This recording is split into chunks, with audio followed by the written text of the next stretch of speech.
Hello, I'm Channa Bankapur. I'm going to discuss my solution to the LeetCode problem, number of longest increasing subsequences. It's today's problem in the October LeetCoding challenge. So this problem is not strictly an optimization problem. It is actually a counting problem, but it is based on an optimization problem, which is finding the longest increasing subsequence, right? So what is a subsequence?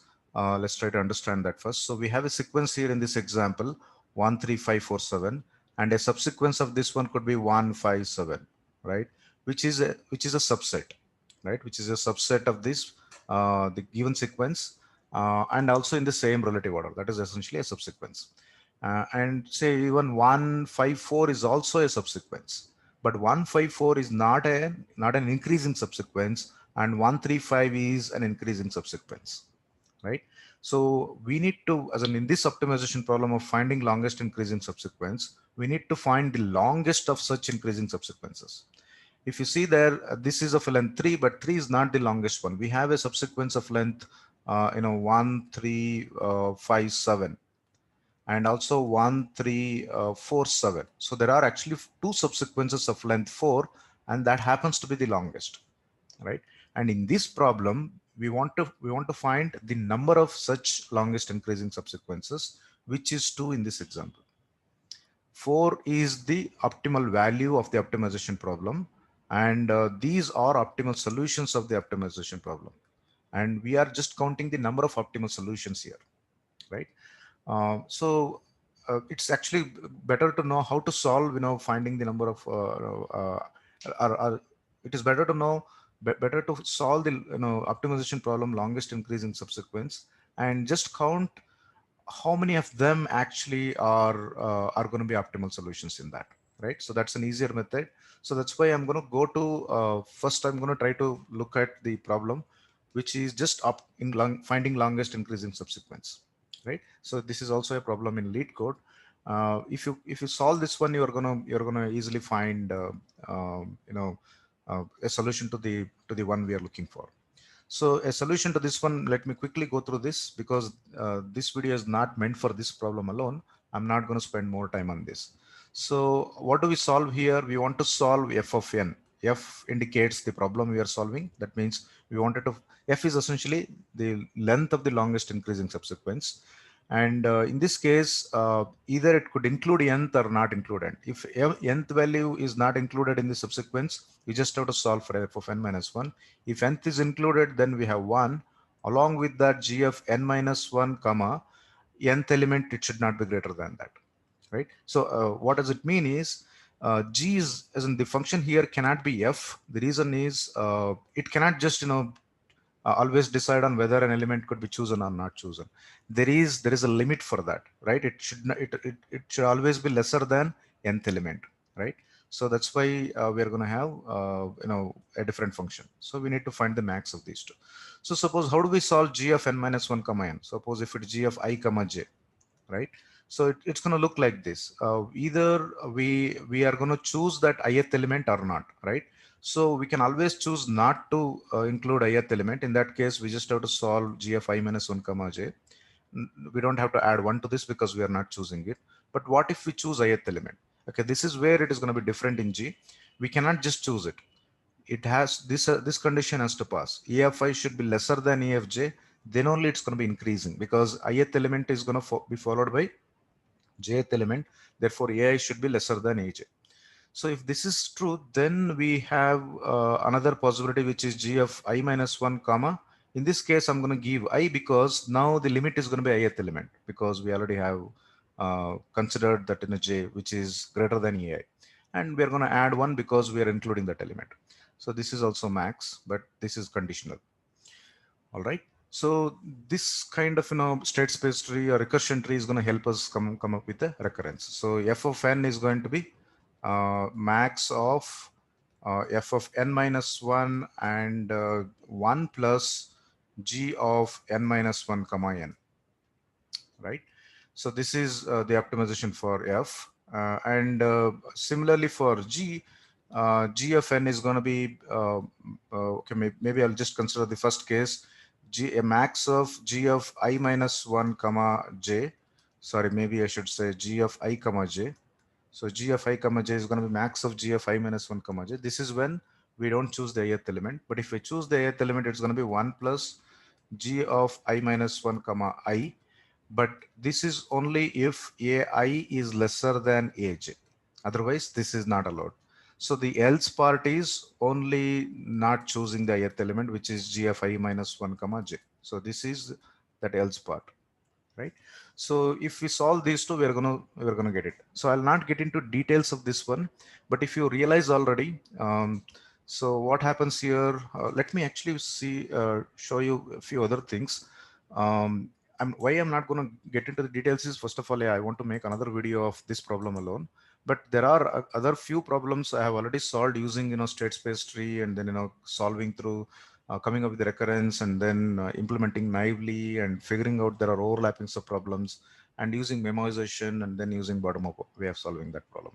So suppose if you consider this house robber 2 problem, this is also about finding an optimal subset, just like longest increase in subsequence, where I'm using all of those things and then showing in detail, right? So try to watch these videos, you will get a better idea, right? It's in the same playlist.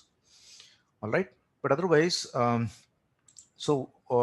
in, I'm not going to show all of those things, but let me just quickly show how I'm going to get to this kind of DP table of only two-dimensional table. If you look at F, there is only one parameter here, so only a single dimensional table is good enough. But if you look at G, we have two parameters, I and J, so we need two-dimensional table there, right? Either we need two-dimensional table or just one-dimensional table is good enough, but we can actually have a quadratic loop, which is a two nested loops here of I and J, and that can actually solve the problem. So the way I'm looking at is I'm modifying the G function a little bit. Instead of always finding for I comma J, I'm going to say we will find G of so G of I is going to be the longest increase in subsequence ending at ith index. So that way, jth index can loop over all the values from I equal to 0 to j minus 1 and figure out whichever is going to lead to the longest subsequence. It can actually update that. So that loop does not need another dimension of the table. It can reduce it. So that's how I'm using a single dimensional table here, right? So skipping all of those things, I'm going to jump to that method where I'm going to have this table called G. So this table, I'm just naming it differently. It's called longest increasing subsequence len, right? So LIS len. So LIS len is the table which is going to have indices from 0 to n minus 1 itself. So of I is going to be the longest one that ends here. So it's going to be a number. Suppose if it ends at whatever the longest subsequence ending at I is 4, I'm going to have 4 indicating the length, right? It doesn't tell you which of them are, right? So this is how I'm going to do it. So let me show you the code quickly here for this, and then see what needs to be modified in this code to get to the answer for the today's problem. So I have a table here of length n, and I'm initializing 1 to everything because each element itself is a longest increasing subsequence at least, right? So ending at every point I, the length is at least 1, right? So that's what we have here. And now j is running from 1 instead of 0 because for first j equal to 0, we already know the longest increase in subsequence ending at that is only that element, which is of length 1. First, from starting from 1, I'm going to do it for j equal to 1 all the way up to n minus 1. So now I is going to run from 0 to j minus 1. This is I equal to 0 to j minus 1. And in this case, if at all, yeah, aj is greater than ai, so and also we have a longer subsequence because of that, lis len of I plus 1 is actually greater than lis len of j, then I'm going to update this lis len of j, right, with that value. So this is that simple loop in bottom up way. And once I have this one, so this table is equivalent to G table. Now F table I don't really need because it is just keeping track of the best of G. So that's what I'm trying to do here in this loop. So I'll just go over the whole loop and find the best of G. So which is a linear time function. This is just about finding, the best of f of I. All right. So that's the length I'm going to get here. So let me quickly submit this and show you. This is going to accept for, yeah, obviously it's going to accept. But let me show you what are the minimal changes I'm going to do to this code to get to solve the problem we are trying to solve. So if you see here, the only changes I have done is along with this the DB table, which is going to be finding that, longest increasing subsequence ending at that index I. We also have the number of subsequences of this length, the longest length, ending at there. So this is also a count I'm going to have. So that way I can just use that count in the end and then accumulate the value. So this loop of I and j being the outer loop and I being the inner loop here, so is very similar to the earlier one. Just that I have done it a little differently. Earlier, if this condition is met, and if we have this is a better solution, right? If this len of I plus 1 is greater than len of j, then we wanted to update. We are updating obviously then, but we also want to count if it is equal to the same length. That means we must have got another bunch of longest increasing subsequences which is equal to this count of LIS count of I. Those are the another bunch of sequences which I need to add to this count of j. So that's why I'm adding them here. So this condition is going to be useful for counting them at once, a bunch of them at once. If I get a new one, so that means whatever I had in len of j, or actually count of j, is all going to be wasted, because now I have a different length. Whatever I counted was for a lesser length. So along with length being updated for j, now count of j is going to be starting from count of I now, because this is the first set of increasing subsequences which has this kind of length, which is a new length, right? That's why this is more of a resetting of the count, right? And then that's how I go over and then find the answer. So once I am out of this one, I now have len, which is G table, and then again count table. But yeah, we just have G table, right? We don't know actually which is the max length, right? The length of the longest increasing subsequence. I'm going to go over this loop to find that max length. So this is just like that f function of the last problem, just in a LIS problem, right? I'm going to find that answer. So, but now here, that is not the only thing I need. I'm going to go over this count array or count table and see how many of them has the same length as max length, because all of them are going to be counted for the longest increasing subsequences, right? All of them are valid, so no optimal solutions. So I'm going to add all of these count of i's where len of I is same as max length, and add it to one accumulator, and that's going to be my answer, right? So that's why this is not more expensive than the previous one. Yeah, it is little expensive, but not asymptotically. If you see the time complexities here, so here we have a big of n extra space taken here for the tables. Otherwise, we could have actually went for big of n squared space, but this is a little more trickier way of doing it. And I and j, obviously they do it for big of n squared times. And if you see inside here, this is all constant time, so this is purely big of n squared. And these two are anyway linear loops, so they are not going to be more significant anyway, right? So that's why this is going to take big of n squared time overall and big of n extra space, right? So which is the same kind of complexity for even that optimization problem. So, but yeah, this counting problem is going to take little more time, because it does more than what we needed. We needed to solve in that optimization problem. So let me quickly submit for the test cases I have. So yeah, I had some test case where if you see here, there are 3 ones, 3 twos, and then 4, 4, 3. But if you see, there are 27 increasing subsequences of length 3, right? All of them, either it is 1, 2, 4 or 1, 2, 3. But yeah, because of multiplicities here, there are so many subsequences, right?